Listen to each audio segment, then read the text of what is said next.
La Cámara de Senadores aprobó el miércoles por unanimidad el proyecto de ley que despenaliza la reproducción de obras intelectuales y artísticas cuando su fin sea educativo, para uso personal y sin fines de lucro. Esta iniciativa, conocida como Ley de Fotocopias, fue impulsada por la Federación de Estudiantes Universitarios del Uruguay, FEU, y apoyada por docentes y egresados de la Facultad de Derecho. La Cámara Uruguaya del Libro advirtió que el texto pone en peligro el justo resarcimiento a los creadores y también la viabilidad misma de esa industria cultural. Vamos a conocer más a fondo este proyecto que ahora pasa a la Cámara de Diputados. Para eso recibimos en estudios ahora a dos de sus impulsores.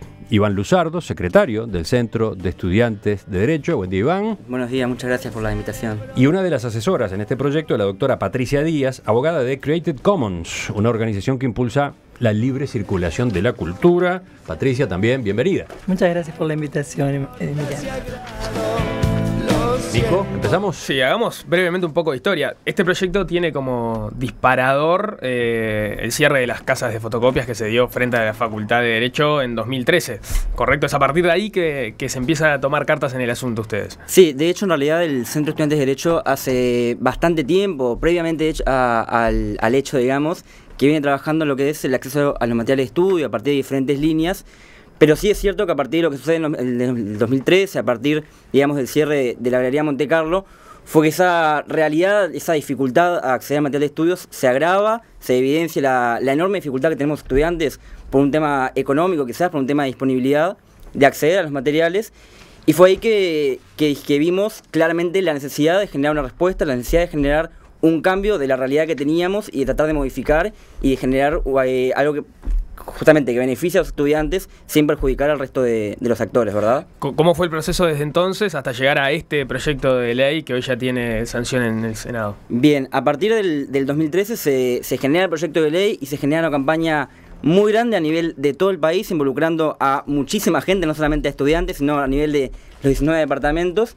En primer lugar, presentando el articulado, se realizó, mejor dicho, una campaña nacional de firmas, buscando que todo el mundo se involucrara con el tema, que todo el mundo conociera la realidad, porque también es algo que beneficia no solamente a los estudiantes universitarios, sino a los estudiantes de todos los niveles, tanto desde primaria hasta la universidad, y al resto de la gente también, que estudiar no es solamente dentro de la universidad, sino toda la gente que quisiera acceder a materiales de estudio, acceder a la educación, a la cultura en general, para ello.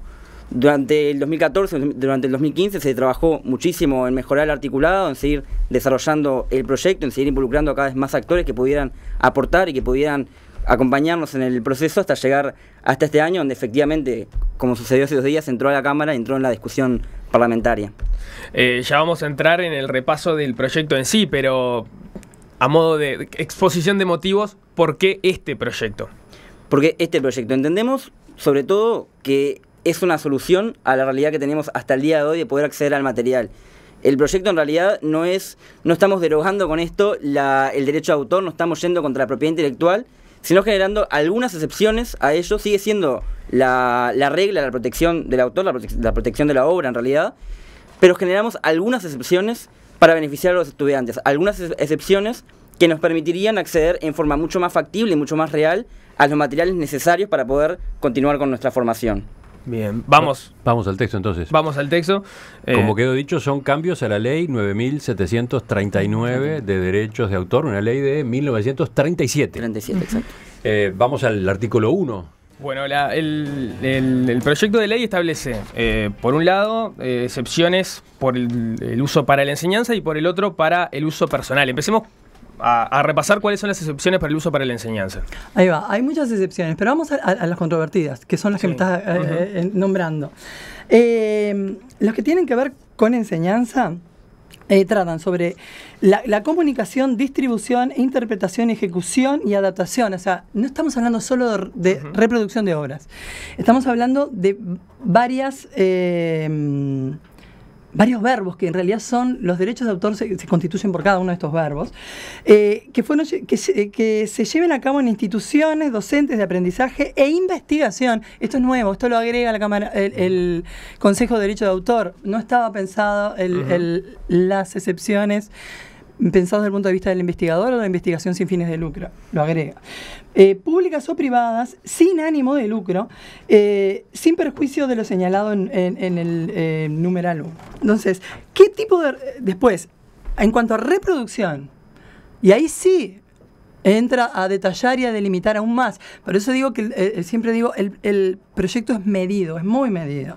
Las reproducciones que realicen las mencionadas instituciones de artículos publicados de otras obras breves o partes o extractos de obra, en la medida que lo justifique dicha finalidad educativa, y las copias que no excedan a una por estudiante o profesor, y queda prohibida su utilización para otros fines, todo ello conforme a las prácticas honestas. Sí, yo quisiera señalar igualmente un pequeño detalle que no es tan menor quizás. No es esta una ley que se pueda caracterizar como polémica, no es una cuestión que divide a la sociedad o que genere diferentes posturas irreconciliables. ¿Y a qué voy con esto? Sí es cierto que hay diferentes matices, sí es cierto que en algunas cuestiones del proyecto de ley hay posturas no encontradas, pero sí diferentes al respecto de algunas cuestiones. Sin embargo, el proyecto de ley en general y la mayoría del articulado y sobre todo el espíritu de la ley, la razón que lo funda, es acompañado por casi todo el mundo, diría, digo. No es evidencia de eso el hecho de que, por ejemplo, en la Comisión de Educación y Cultura del Parlamento se aprobó por unanimidad en la comisión con legisladores de todos los partidos. De hecho, en la Cámara, salvo algunos artículos del proyecto, todo el resto fueron aprobados también por unanimidad. Son muchísimas también las organizaciones sociales que, si bien en la discusión tienen algunos matices, siempre acompañaron y siempre miraron con muy buenos ojos este proyecto que busca justamente beneficiar al 100% del estudiantado y todavía más hacia afuera, hacia la sociedad civil. De todos modos, esto sí causa polémica en realidad, ¿no?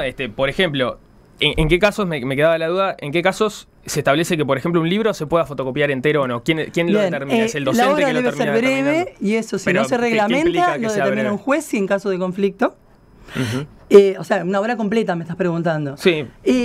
En cuanto a el para qué, lo que importa es la finalidad educativa. Claro. Esto es en las excepciones para educación. La cuestión con esto es que para qué pueden usarse las obras. Porque por ahí decían, sentido en prensa, que, bueno, ¿para qué están las excepciones para educación si está la copia privada? Para eso metemos toda la copia en copia privada, copia personal en realidad, y no hacemos excepciones para educación. No, la copia personal es para uso exclusivamente personal, estrictamente personal. La copia para educación, un docente puede descargar una imagen y ponerle una presentación, hacer una copia para colocar en un aula virtual, puede entregarla a sus estudiantes en una única copia, como dice, o sea, es para otros usos que no son los personales. Claro, y falta también ahí, como decía Patricia, esto es el paso más grande y el primer paso hacia lo que buscamos. Falta después todo el tema de la reglamentación y cómo efectivamente en la práctica, en el día a día, se va a desarrollar. Primero tenemos que lograr la aprobación de esta ley, de esta modificación, para luego así después reglamentarlo y llevarlo a la práctica. En la ley se habla de que el proyecto establece que no puede haber fines de lucro de por medio. ¿A quién alcanza el fines de lucro? Porque si estamos hablando de fotocopias, por ejemplo, están quienes hacen esas fotocopias. ¿Cómo se instrumenta eso? Los locales de fotocopiado, obviamente que el objetivo central es el fin de lucro en cuanto a las fotocopias. No estamos, o sea, los estudiantes tendrán que organizarse. Exactamente. Las instituciones educativas tendrán que ver cómo instrumentan esto, porque obviamente el fotocopiado que está habilitado aquí en la ley no es el fotocopiado comercial. Yendo al caso concreto y un poco a lo que apuntamos es que se genere, digamos, dentro mismo de la institución educativa. Para darte un ejemplo bien conciso, dentro de la Facultad de Derecho, a partir del centro de estudiantes tenemos un servicio gremial de fotocopiado, justamente que lo que no busca es el lucro, lo que no busca, no es una empresa que busca generar ganancia, que busca sustentarse en base a lucrar con los estudiantes, busca todo lo contrario, sino bajar los costos para llevar el material hacia los estudiantes. Es un ejemplo muy claro de cómo en un local se podría fotocopiar materiales sin generar lucro y sí con fines educativos, sí con fines a lo que apunta el proyecto de ley. Esto podría ocurrir incluso, por ejemplo, dentro de una biblioteca, como de hecho ya ocurre, ¿no? En la Biblioteca Nacional. En cuanto a las excepciones, tenemos las excepciones específicamente para biblioteca. A ver, el derecho de autor es un derecho que no solo implica reproducción. Tenemos cada uno de los verbos que están planteados como dentro de la ley de derechos de autor, incluye la publicación, distribución, y la distribución, dentro de la distribución tenemos, por ejemplo, el alquiler o el préstamo. También son subderechos, son todos derechos exclusivos del autor. En Uruguay, el préstamo público del libro, no había ninguna disposición que lo declarara legal. ¿Qué pasa con esto? ¿Cómo debe interpretarse la ley? De acuerdo a nuestra ley, todo lo que no esté declarado como excepciones es ilegal. Punto. Y las excepciones son de interpretación restrictiva. Por eso es que para bibliotecas hay otra serie de excepciones, también muy medidas, muy acotadas, que tienen que ver con reproducciones para determinados fines. Se dice la reproducción para fin de preservación. Los libros que se estaban desintegrando no tenían cómo generar proyectos de preservación, porque los proyectos de preservación de por sí eran ilegales, porque implicaban copias a mansalva de libros que se estaban desintegrando, pero bueno, no se podían copiar. De todos modos, la pregunta de fondo, que es de algún modo la que plantea la Cámara Uruguaya del Libro, y no solo esta institución, también otros actores en este debate, es si se va a habilitar tantos usos en los que no hay de por medio la compra del libro, ¿cómo se pretende que se financien los libros? Bien. En primer lugar, ¿cómo puede cobrar por su trabajo el autor? Y segundo, la editorial, la empresa que pone en la calle esos volúmenes, ¿de qué manera va a desquitar su inversión? Bien, yo destacaría primero que nada que Uruguay es uno de los, ahora Patricia va a comentar un poco más, pero Uruguay es uno de los pocos países en el mundo que no tiene excepciones de este tipo. De hecho, la gran mayoría de los países a nivel mundial tiene este tipo de excepciones, y ninguna empresa editorial nunca se ha fundido o ha dejado de editar libros, de imprimir libros, teniendo esta excepción vigente. De hecho, en Uruguay, si bien sigue siendo ilegal hasta el día de hoy, es una práctica muy extendida, y no por ello los autores han dejado de publicar ni las editoriales han dejado de trabajar, lo cual también da cuenta de cómo podría llegar a funcionar. De todos modos, esa afirmación es un poco relativa, porque en el comunicado de la Cámara Uruguaya del Libro el día de ayer se sostiene que los precios que hoy tienen los libros en nuestro país obedecen a impresión o importación cada vez de menores cantidades por título, consecuencia de más de 20 años de fotocopias. Si esta práctica se generaliza, en pocos años no contaremos con nuevos títulos que enriquezcan el acervo cultural de nuestra sociedad. O sea, lo que dice la Cámara Uruguaya del Libro es que sí, que efectivamente se están vendiendo menos libros a raíz de las fotocopias. El tema de la pérdida en base a cuestiones de propiedad intelectual es todo un tema, ¿no? Vamos a analizar primero, como decía Iván, en el resto del mundo, pongo un ejemplo, tengo lo que se llama la Master List, hay un instituto de la Universidad American University que hace un relevamiento de excepciones y limitaciones. Al menos 40 países del mundo tienen lo que la excepción de copia privada, que es la que se está discutiendo más, ¿no? Pero nuestra excepción es copia personal, no es copia privada, es copia. ¿Cuál es la diferencia? La diferencia es que la copia privada implica poder copiar con fines que no son estrictamente personales, por ejemplo, para repartir para una reunión de trabajo, para todo lo que los fines que no sean con fines de lucro, y en el ámbito privado podrían ser legales. En la que nosotros aprobamos, tiene que ver, es una copia personal, en una única copia para el uso estrictamente personal. Pero por ejemplo, si yo quiero fotocopiar una novela para mi uso personal, ¿eso está permitido de acuerdo a este proyecto? Ahí viene el tema. Hay un pequeño, yo le agregaría una cuestión básica, que es el acceso. Y eso sí, estaría totalmente de acuerdo en mejorar la redacción del artículo. En otros países, como en España, se requiere que la copia sea de un original al cual yo accedí legalmente. Tú no vas a encontrar un original de una novela, comúnmente te la prestan. Sí. Ojo, el préstamo también está prohibido en Uruguay. Ese préstamo que vos le haces en la personal a una persona está prohibido. O sea, es tan restrictiva nuestra ley que llegamos a eso. Y sancionado penalmente. Este artículo está pensado para habilitar las descargas Está pensado principalmente para todo lo que sea una descarga sin fines de lucro, no en fotocopiado. Nadie va a fotocopiar una novela. No sé. A ver, y no solo eso, vamos a los argumentos en teoría económicos. Eso queda habilitado. Vamos a los argumentos económicos. Por lo tanto, de una novela se venderían muchos menos ejemplares porque habría cantidad de personas que, tomando ejemplares efectivamente físicos, harían fotocopias para uso personal, ¿no? ¿Qué necesidad si puedo leer el libro? Si accedí al libro porque me lo prestaron, ¿para qué lo voy a fotocopiar?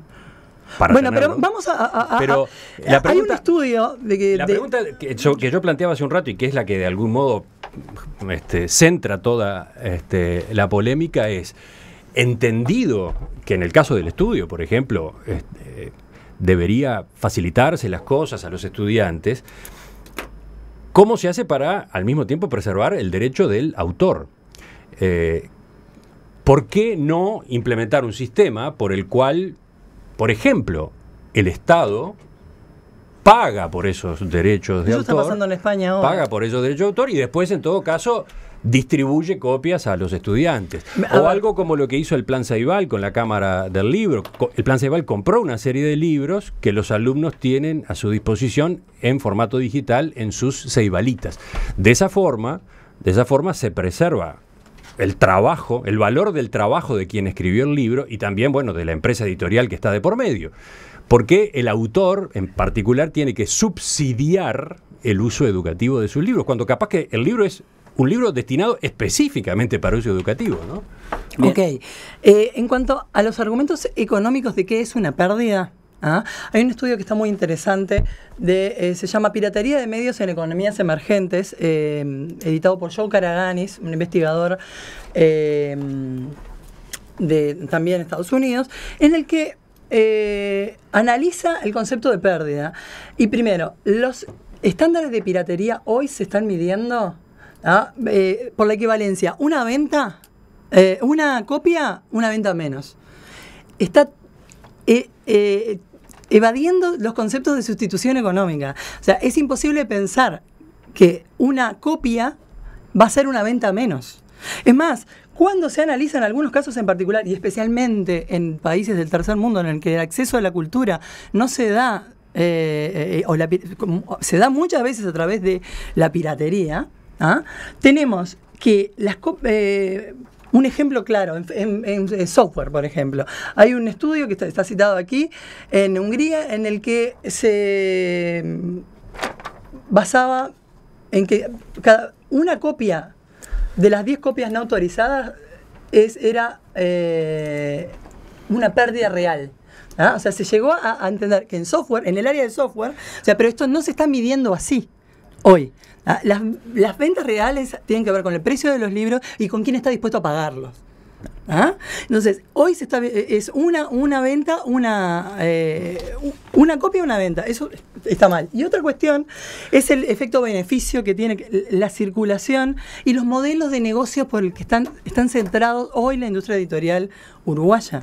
La industria editorial uruguaya está centrada en la copia. En el siglo XXI uno no puede centrar su modelo de negocio en la copia. Eso además de ser poco inteligente, tiene que ver también con la vulneración del derecho a acceso. Porque la tecnología hoy permite el acceso de mil formas. Entonces, los modelos de negocio exitosos son los que se basan en otros agregados. Pensemos en Netflix. Pensemos bueno, pero justamente claro, en Netflix, o si vamos al terreno de la música, en Spotify. No se basan en venta de copia. Pero se basan en venta de copia. Pero respeta el derecho de autor. Pero se paga por el uso. Bien, se está pensándolo desde el lado del mundo editorial. Es muy fácil llorar y pedir, no, que me van a bajar las ventas, cuando yo no hago nada para adecuarme al siglo XXI. Pero te lo pregunto en otros términos. Tú eres abogada, das clases. Capaz que escribís un libro sobre alguna de las materias. ¿Cómo vas a cobrar por tu trabajo? Primero,